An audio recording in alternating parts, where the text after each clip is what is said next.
ধন্যবাদ মাননীয় স্পিকার। মাননীয় স্পিকার, শুরু করিতেছি মহান আল্লাহর নামে, যিনি পরম করুণাময় এবং অত্যন্ত দয়ালু। মাননীয় স্পিকার, আমি আমার বক্তব্যের শুরুতেই জাতির জনক বঙ্গবন্ধু শেখ মুজিবুর রহমান সহ এই পর্যন্ত যারা আত্মাহুতি দিয়েছেন দেশের কল্যাণে, তাদের প্রতি শ্রদ্ধা জানিয়ে আমি আমার বক্তব্য শুরু করছি। আমার এই বাজেট বক্তৃতায় প্রথমে আবারও জাতির জনক বঙ্গবন্ধু শেখ মুজিবুর রহমানের প্রতি কৃতজ্ঞতা প্রকাশ করছি যে আজকের যে বাজেট, এই বাজেটের ফাউন্ডেশন কিন্তু উনি 72 সালে দিয়ে গেছিলেন। এইটার উপরেই এখন একতলা, দুইতলা, তিনতলা করে আমরা আগাচ্ছি। এই জন্য উনার প্রতি আবারও কৃতজ্ঞতা জানাচ্ছি এবং শ্রদ্ধা ভরে স্মরণ করছি। মাননীয় স্পিকার, 8,000 কোটি টাকার বাজেট, আকার বা প্রকারের সাথে আমার বিশ্বাসে ঘাটতি আছে এই বাজেটে, কিন্তু একটা জিনিসে আমার বিশ্বাসের ঘাটতি নাই। এটা থেকে এই বাজেট বাস্তবায়নে যিনি নেতৃত্ব দিচ্ছেন মাননীয় প্রধানমন্ত্রী জননেত্রী শেখ হাসিনার প্রতি আমার বিশ্বাস আছে যে যে ধরনের আকার প্রকারের বাজেটই হোক, উনি অন্তত কোনো না কোনো ভাবে আমাদেরকে সামনের দিকে নিয়ে সফল করাবেন, এই বিশ্বাসটুকু আমাদের আছে। মাননীয় স্পিকার, ট্রেজারি বেঞ্চের যারা আছেন তারা হয়তো বলবেন যে স্বতন্ত্র এমপি হয়ে মাননীয় প্রধানমন্ত্রীর বা লিডার অব দ্য হাউসের আমি কেন এই কথা বলছি যে উনার প্রতি আমার বিশ্বাস আছে। উনারা এটাও জেনে যাক, গত বছর আপনারা জানেন যে শ্রীলঙ্কা যখন দেউলিয়া হয় তখন সবাই বলছেন যে বাংলাদেশ আর মাত্র সময়ের ব্যাপার, বাংলাদেশও দেউলিয়া হয়ে যাবে। পাকিস্তান যখন দেউলিয়ার পথে তখন বলছেন আর একটু সময়ের ব্যাপার। ইন্ডিয়া যখন চাপে পড়ছে বলছেন যে আর সময়ের ব্যাপার। কিন্তু কোনো সময়ই আমাদেরকে অর্থনৈতিকভাবে দাবায় রাখা যায় নাই। কারণ হচ্ছে গিয়ে ইন্ডিয়া, পাকিস্তান, শ্রীলঙ্কা, তাদের সম্পদ আমাদের চেয়ে কোনো অংশেই কম ছিল না। তবে একটা জায়গায় ঘাটতি ছিল, এদের জননেত্রী শেখ হাসিনা এদের হাতে ছিল না। মাননীয় স্পিকার, আমি এইটার সাথে সাথে বাজেটের উপর কয়েকটা কথা বলতে চাই যে এই সরকারের কয়েকটা প্রেসার নেওয়া লাগবে। এই প্রেসারটা আমি সাজেশন দিতে চাই মাননীয় স্পিকার। দেখেন, এই বাজেটে ঋণ দিয়ে উন্নয়ন ব্যয় মিটানো হবে। 2.5 লক্ষ কোটি টাকার লোন নেওয়া হবে, 1.5 লক্ষ প্রায় নেওয়া হবে হচ্ছে গিয়ে ব্যাংক থেকে। আমি মাননীয় প্রধানমন্ত্রী থাকলে বলতাম যে এমপি হওয়ার পর একটা গাড়ি কিনছি 1 কোটি টাকা দিয়ে, 50 লক্ষ টাকা লোন নিছি সাউথ ইস্ট ব্যাংক থেকে। এই লোন আর লোনের যে ইন্টারেস্ট, এটার কারণে রাতে ঘুম আসে না।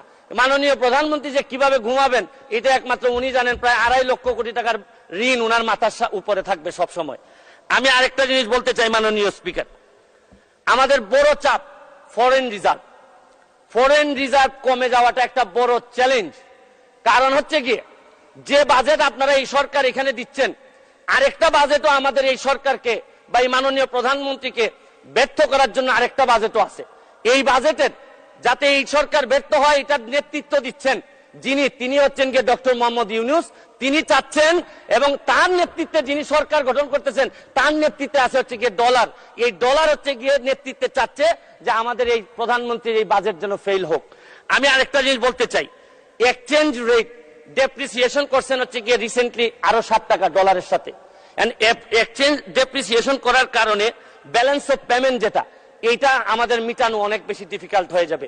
এইটা একটা বড় প্রেসার। মাননীয় স্পিকার, মুদ্রাস্ফীতি আপনি জানেন যে টাকার দাম কমে যাচ্ছে, কমে গিয়ে 9.5% হয়েছে এই গত 20 মাস ধরে। আপনাদের কাছে তো মাত্র একটা সংখ্যা 9.5%, কিন্তু ফিক্সড ইনকাম যারা করে, যারা নির্দিষ্ট বেতনে চলে, তারা জানে যে মুদ্রাস্ফীতি এই পর্যায়ে 9.5% দিয়ে সংসার চালানো কতটা কঠিন। এটা একটা বড় চ্যালেঞ্জ মাননীয় স্পিকার। আপনি তারপরে এই বাজেটে 2-3টা জিনিস আছে, ভালো সফলতা আছে এই সরকারের। আপনারা কি করলেন? আপনারা ইন্টারেস্ট রেট বাড়িয়েছেন, খুবই ভালো, এটা প্রশংসার যোগ্য।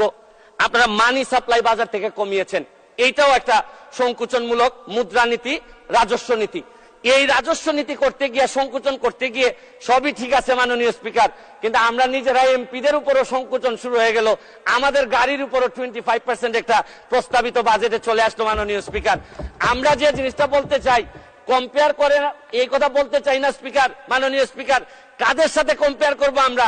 আমার এলাকায় যত অফিসার আছে সবাই এই সরকার গাড়ি দেয়, নতুন নতুন গাড়ি দেয়, আর আমাদের কিনতে হয়। তাও আমাদের ট্যাক্স মওকুফ করার কথা 25% এখন দিতে হবে। কিন্তু আমি মাননীয় প্রধানমন্ত্রী হইলে বলতাম, গত পরশুদিন আমি তো গাড়ি পেয়ে গেছি মাননীয় স্পিকার। গাড়ি পেয়ে যাওয়ার বলবেন আমি গাড়ি পেয়ে গেছি, আমারে তো কোনো ট্যাক্স নেয় নাই মাননীয় স্পিকার। তবে আমি মাননীয় প্রধানমন্ত্রীকে বলবো যে আমি যেহেতু ট্যাক্স বিহীন গাড়ি নিয়েই আসছি, আমার অন্যান্য কলিগরা তো আনতে পারেন নাই। আপনারা, আমি যেহেতু এটা আমাকে ফ্রি দিলেন আর অন্যান্য আমার কলিগরা ফ্রি পাবেন, এটা ডিসক্রিমিনেশন হয় মাননীয় স্পিকার।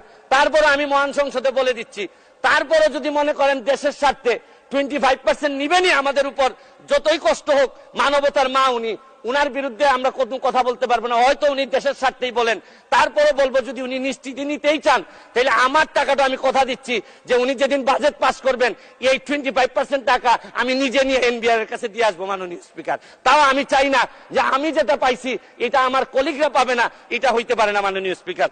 মাননীয় স্পিকার, আপনি দেখেন টাকা পাচার এই সরকারের বড় একটা সমস্যা।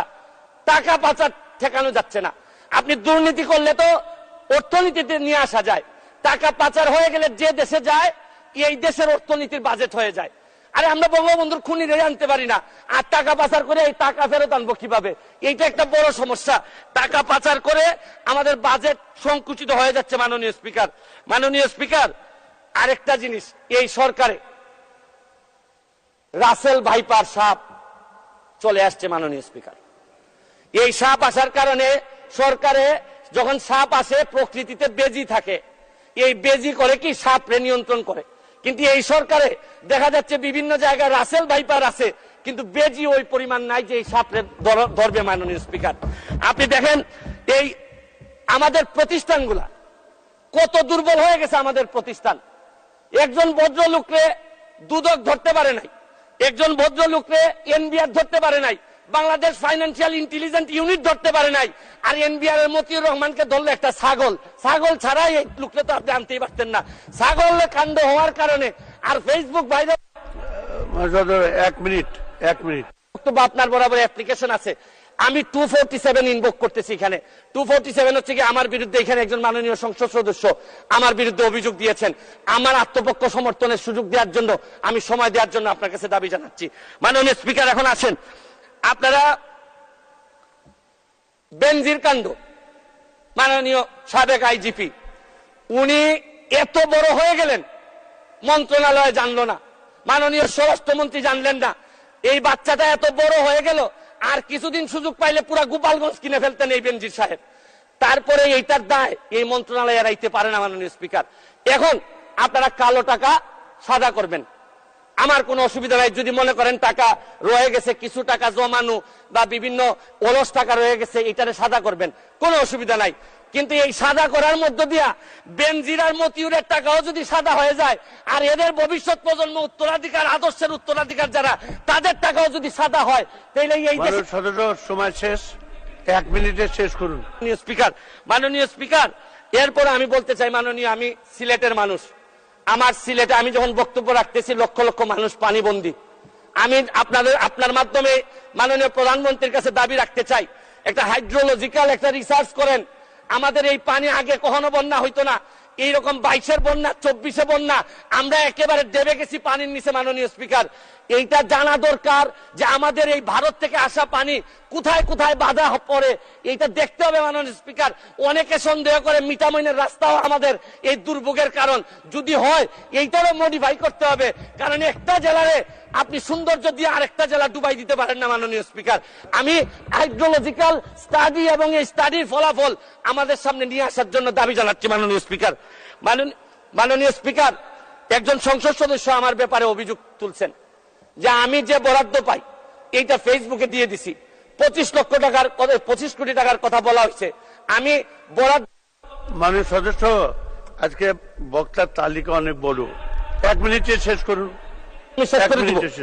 আমি বলতে চাই যে আমি যত বরাদ্দ এই পর্যন্ত পাইছি, আমি হচ্ছে কি এমপি হিসাবে ট্রাস্টি। এই টাকা জনগণের জানার অধিকার আছে। আমি ফেসবুকে দিয়েছি, হয়তো প্রকল্পের জায়গায় টাকা বলছি, কিন্তু টাকার মধ্যে কোনো ব্যবধান ছিল না। কারণ নতুন জেনারেশন আপনি যা বরাদ্দ পাবেন তা জানতে চায়, এবং আমি বিশ্বাস করি বঙ্গবন্ধুর আদর্শের সৈনিক হিসাবে আমি এই ট্রান্সপারেন্সি আমার মধ্যে এটা থাকতে হবে, এবং আমি এই কথা বলি আমি আমার এলাকার এমপি হয়েছি। মাননীয় স্পিকার, আমি মাননীয় প্রধানমন্ত্রীকে চিনি। আমার একটা বিশ্বাস, সব দুর্যোগের মধ্যেও উনি আমাদেরকে পার করাবেন। কারণ আমাদের মাননীয় প্রধানমন্ত্রী বঙ্গবন্ধু কন্যা উনি এমন এক পাখি যিনি ডালের উপর বসেন ঠিকই, কিন্তু তার ভরসা ডালের উপর না, তার ভরসা পাখার উপর। কারণ বিশ্ব ব্যাংকও ভাবছিল যে ডাল ভেঙে উনি পড়ে যাবেন, পদ্মা সেতু বানাইতে পারবেন না, কিন্তু ঠিকই ডাল ভাঙার কারণে পড়েন নাই, নিজের পাখা দিয়ে ঠিকই বিশ্ব ব্যাংকে। ধন্যবাদ মাননীয় সদস্য, আপনাকে অসংখ্য ধন্যবাদ।